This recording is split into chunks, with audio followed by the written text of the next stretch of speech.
Bonjour, nous sommes le 21 décembre et dans 3 semaines, le Code civil va être sensiblement modifié puisque le Parlement va voter une modification au terme de laquelle l'animal, dans le Code civil, sera reconnu comme un être vivant doté de sensibilité.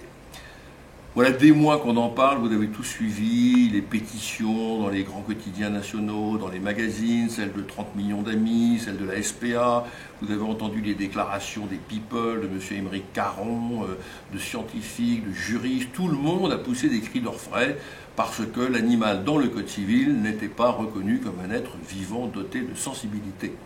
En fait, il n'y avait aucune raison d'être reconnu comme tel dans le Code civil, parce que le Code civil traite du droit de la propriété, et donc ça n'avait absolument pas lieu d'être. Il est, l'animal, fort heureusement, reconnu comme être vivant dans tous les autres dispositifs législatifs et réglementaires, à commencer par le Code pénal. On n'a pas le droit de pratiquer des actes de cruauté ou de mauvais traitement sur des animaux. Le Code pénal le punit sévèrement, heureusement. On n'a pas le droit de maltraiter des animaux en matière d'élevage. Le code rural fixe des conditions d'élevage et de détention d'animaux extrêmement strictes, et c'est tant mieux. Mais effectivement, dans le code civil, le législateur, depuis Napoléon d'ailleurs, n'a jamais imaginé qu'il était nécessaire de spécifier la qualité d'être vivant d'un animal. L'animal, dans le code civil, est un bien corporel, il appartient, l'animal en tout cas domestique ou de rente ou de compagnie, c'est-à-dire votre chien, votre cheval ou votre vache, appartient à quelqu'un ou à une entreprise, et c'est ça que régit le Code civil. Alors que l'animal sauvage n'est pas concerné, je le répète, dans le Code civil, parce qu'il reste propriétaire, il n'appartient à personne. Alors qu'est-ce qui se cache derrière cette modification? Plusieurs choses. D'abord, il faut savoir qu'il s'agit d'un amendement qui a été proposé par M. Jean Glavany,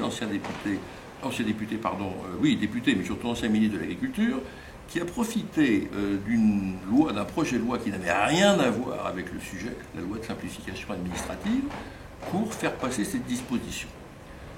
De la façon tout à fait en catimini, sans aucune concertation avec les filières de l'animal, que ce soit la chasse, l'élevage ou autre, on a vu surgir cet amendement. Après moult débats, après tout un tas d'émissions de radio, de télévision qui ont eu là-dessus, le gouvernement va le voter.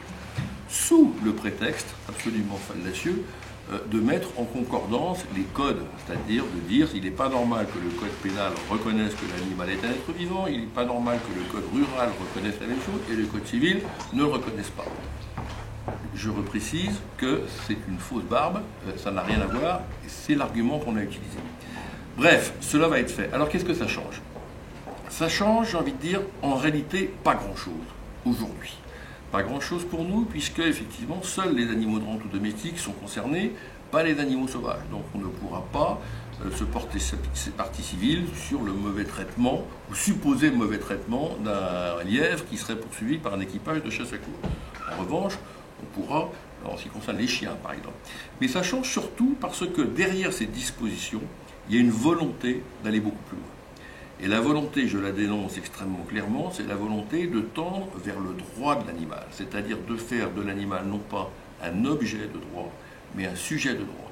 Et quand vous regardez les discussions qui ont lieu à l'Assemblée par les initiateurs de ce projet, quand vous écoutez ce qu'a dit Mme Taubira, garde des Sceaux elle-même, que ces dispositions étaient un premier pas, et je prends ces termes, un pied dans la porte pour aller beaucoup plus loin, et aller tendre vers d'autres dispositions, toujours davantage en matière de protection animale.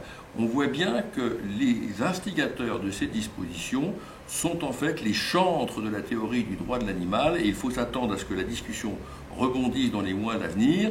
Ces associations, ces ONG ne seront pas satisfaites de cette simple disposition du Code civil, elles veulent aller plus loin, elles veulent faire reconnaître des droits à l'animal, et ça je l'ai écrit, nous l'avons dit souvent dans la revue de Vénery, c'est sur quoi il faut s'arc-bouter, parce que c'est tout simplement la fin de l'utilisation de l'animal. Je conclurai en disant que ce célèbre people qui nous agace, en tout cas en ce qui me concerne, moi le samedi soir dans l'émission de Ruquier, M. Émeric Caron, le journaliste Émeric Caron, vegan bien connu, un des partisans de cette disposition, a dit dans la presse, ça ne changera hélas pas grand-chose. La seule chose qui changera vraiment le sort des animaux, c'est le jour où le droit de propriété sur l'animal sera supprimé. Autrement dit, on n'aura plus le droit de détenir des animaux. Et derrière cette petite phrase incroyable, quand on y pense qu'au XXIe siècle, quelqu'un puisse dire ça, eh bien l'affichage est extrêmement clair. C'est bien l'objectif des instigateurs de cette modification du Code civil. Le Code civil, en fait, il n'y a pas de nouvel article dans le Code, il y a juste cette reconnaissance qui, en principe, ne change pas grand-chose, mais change beaucoup dans l'état d'esprit et sur les discussions qui vont s'en suivre. La seule chose qui change, si vous voulez, pour se détendre 30 secondes, c'est qu'effectivement, en matière de divorce, par exemple, dans un divorce, il y a une séparation des biens des deux conjoints. Et bien là, aujourd'hui, si monsieur Durand dit je garde le chien, effectivement, les associations de protection animale l'ont bien compris. Elles pourront se porter partie civile au nom du chien en disant que le chien, il préfère être avec madame, par exemple. Ça fait sourire, mais c'est une disposition juridique qui maintenant va le permettre. Je pense que ça va très très vite se produire.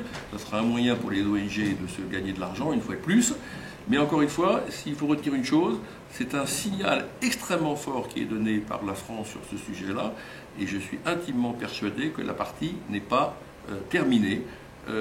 Voilà. Alors, si on est positif, si on est optimiste, on se dit, maintenant qu'on a obtenu cette modification dans le Code civil, que le gouvernement l'a accepté, ça veut dire qu'on ne revient plus sur le sujet, on ne parle pas du droit de l'animal. Je ne le crois pas du tout, et j'observe que Geneviève Gaillard, qui est le rapporteur de la loi sur la biodiversité actuellement, pose actuellement d'autres amendements qui vont dans le même sens, notamment le fait de punir les mauvais traitements sur des animaux sauvages. Donc on voit bien que nos opposants continuent la bataille. Ils ont gagné un point avec le Code civil, c'est la stratégie des dominos, ils ont gagné une marche, ils ne s'arrêteront pas en si bon chemin, hélas, mais soyez sans crainte.